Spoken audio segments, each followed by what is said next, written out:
Hello and welcome to Elevate, APLS Group's career and business blogcast, where we cover tips and best practices to engage people and elevate their performance.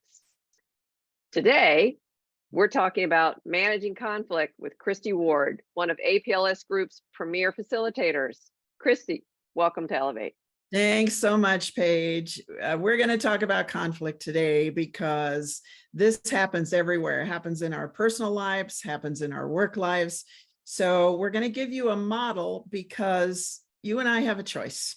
When we are dealing with conflict, we have a choice in terms of how we respond. But lots of times in the middle of the emotion of the moment, we don't realize that we've got a choice.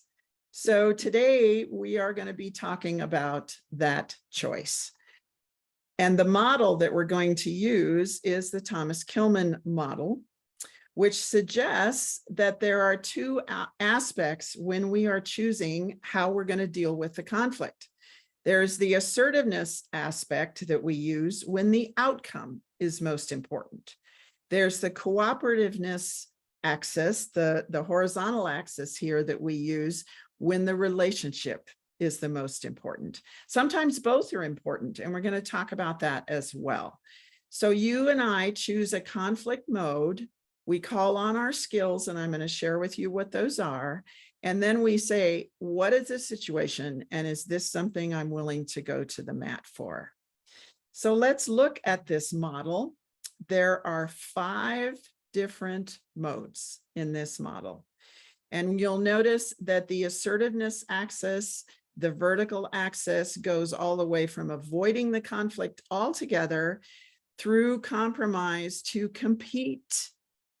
When you and I are competing, and we're going to start with that one, then the outcome is critical. We have to win. So competition is my way or the highway. And that may sound pretty harsh, but sometimes the outcome is critical. When is that? When you're going to take quick action. You might be making an unpopular decision for a group. You might be leading a group. You might be wrestling with somebody in a meeting because you have very strong vital issues you're standing up for. You might be protecting yourself. Sometimes that's the case. So the skills involved in this are argument and debate, which some of you have experienced and feel pretty strong about. You might use your rank or position or your particular influence and say, here's how it's going to be, people. So this is the direction we're going to take. You assert your opinions and your feelings. You stand your ground and state your position clearly. So communication skills are pretty important for this. If you overuse it, you may be surrounded by yes people if you make all the decisions and always use competition. So you don't want to always use that. The underuse of it is that there might be delayed action. You might withhold a contribution that is important to the group good, and it might restrict your influence. I'm going to give you an example of this one because I think it is the one that is the most often misunderstood. We always think, oh, that's just an autocratic person. But you know what, folks? There's a time for that. I have a daughter who had a bone marrow transplant when she was an adolescent. She is now 40, so she's a long-term cancer survivor. And one of the surgeries, she had many, one of the surgeries that she had, there were 3 surgeons in that surgical suite. They were arguing about what procedure they were going to do with this child. She was a child at the time. The head surgeon made a decision that day through this competition mode of conflict, because I watched the other 2 surgeons storm out of the operating suite, and I thought, what the heck happened in there? He made a decision that day that actually contributed to this child's quality of life.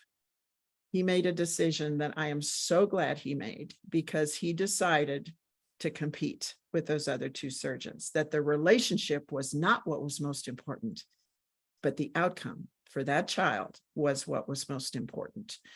I am grateful to this day for that decision, but it was made based on a competing style. So don't underestimate this. Sometimes there's a time to compete. To the far right, top right of this model is the term collaborating. That's when both the outcome is important and the relationship is important. That's when two heads are better than one. That's the process that we call win-win. There's some downsides to that too. I'm going to share those with you. But ultimately, we would love for every conflict to end with I'm better off and you're better off, right? Because that integrates solutions. There's learning that happens on both sides. We merge our perspectives, we gain commitment, we improve relationships. We would love for this to happen all the time. However, there's some skills involved, and there's some things I want to share with you about when it is overused. When we have the ability to listen and understand and have empathy with the other side, we can collaborate because it's going to be a give and take type of dialogue. It's non-threatening as a confrontation. There's input from both sides, and we identify some underlying concerns as well. If it's overused, sometimes we're back and forth and it takes an enormous amount of time. I don't know about you, but what I notice in the workplace of 2023 is people do not want more work. When we are collaborating through a decision, it creates more work for everybody because we have to keep going back to the table and looking at every specific item and every specific piece of data. So it diffuses responsibility sometimes and makes people work more. If we underuse this, we don't empower people. There's a loss of innovation and sometimes a lack of commitment because people didn't get heard. So it's a great option, but we must have the time to see it through to completion. You'll notice that compromising is right in the middle of this model. That's because it is the most common. The relationship's important and the outcome is important. And we're going to make a deal and negotiate with each other to make sure that we have a good outcome. It resolves issues of moderate importance. This is not the style you want to use. Had those three surgeons I mentioned a little earlier, had they decided to compromise, I don't think we would have come out with the outcome that we have today. So sometimes you want to compromise when it is of moderate importance. You reach a resolution that has equal power and strong commitment because I give a little and you give a little. I concede a little bit and you concede a little bit. And we may need to ask people at the outset about this and say, what are you willing to concede? What would you be willing to give up? For example, a process in the workplace that's being reworked. You're going to have lots of different opinions about that. You might want people to come to the table and decide what's most important for them and what they'd be willing to give up. We create temporary solutions sometimes with a compromise. We come back to the table to try to collaborate more later, but we might compromise in the beginning to kick off a project, for example.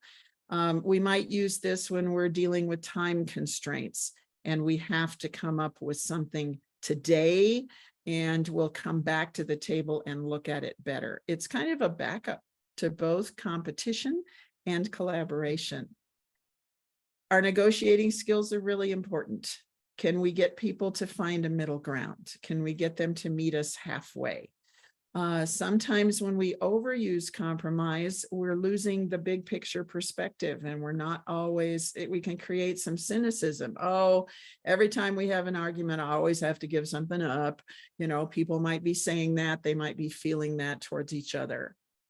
It also might, if we underuse it, create some unnecessary confrontations and frequent power struggles. So we have to be working on our negotiation skills, all of us, and having those conversations so that we can compromise and bring peace to the situation.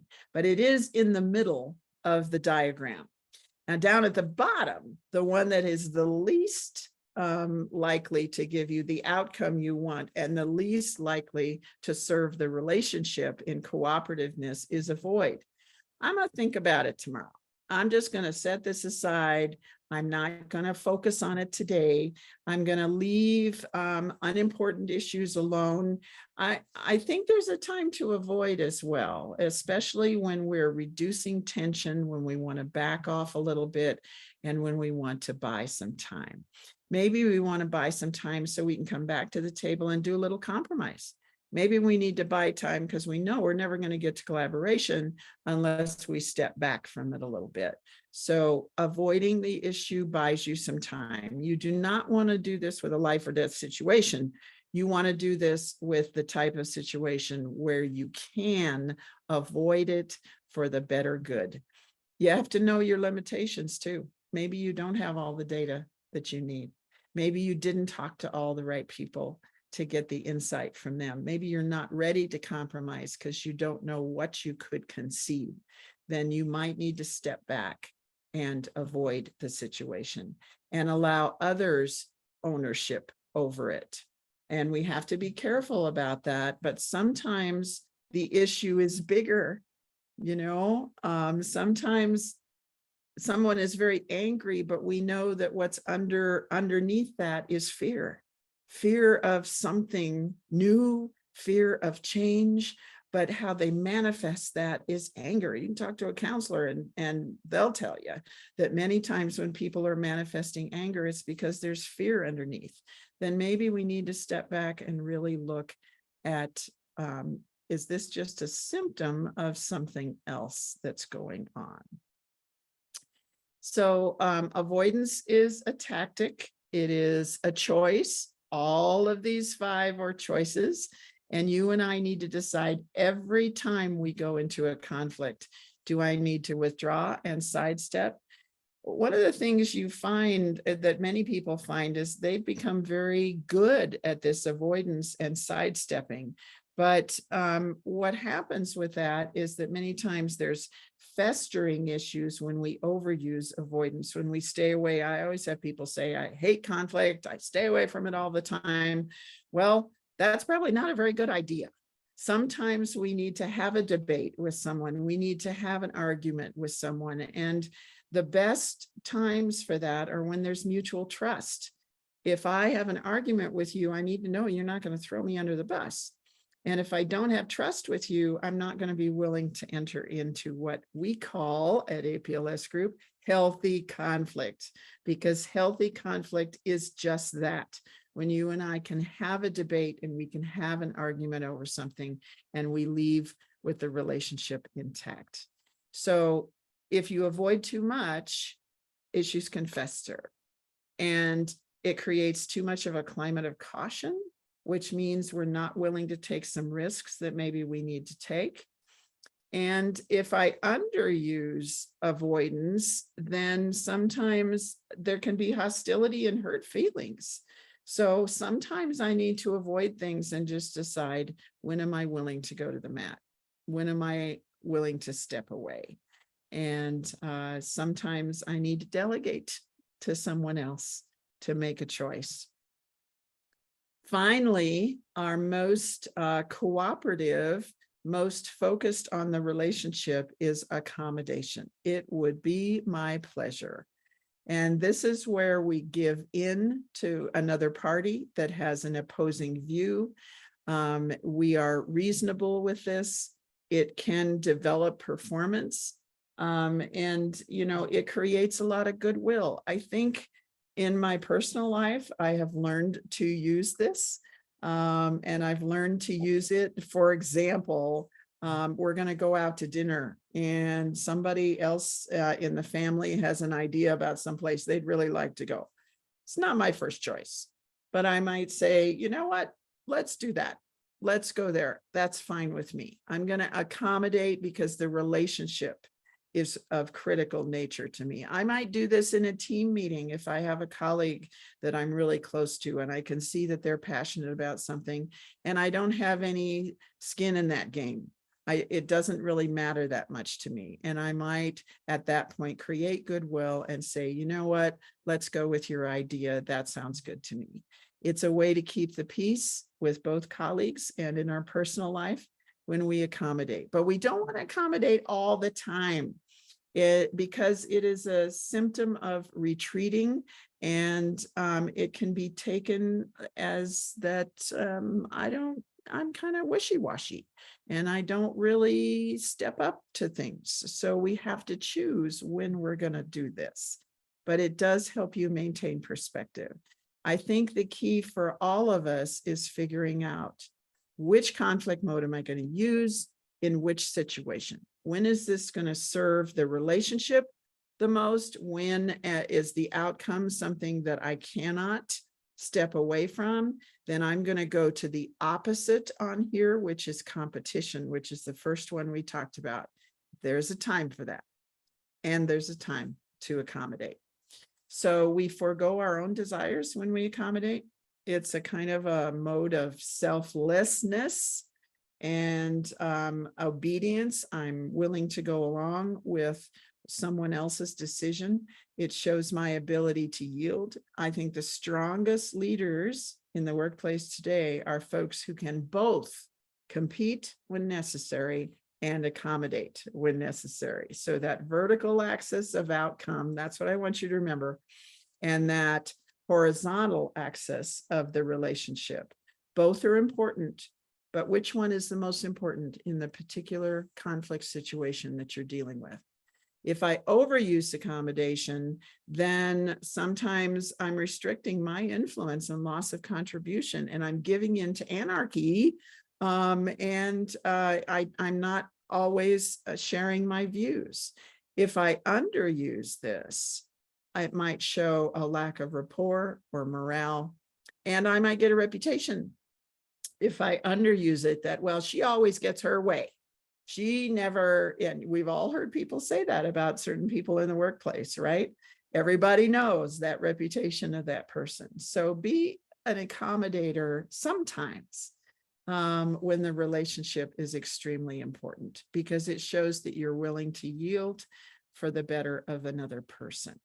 So 5 different ways, Paige, that's the model. And I think that if for any of us, if we think about it prior to the conflict, if we're not so immersed in our emotions that we can step back, that we can make some different choices. Absolutely. And I love how you laid it out. And we really appreciate this. You've really given us something to think about when it comes to conflict management. How can APLS Group partner with our listeners? Well, APLS Group has some great tools, and one of them is the Thomas Killmann conflict mode instrument. That's where these 5 different styles are taken from. And this is a very interesting instrument for a person to take, because you really see what your predisposition is, which one of these styles tends to be strongest for you.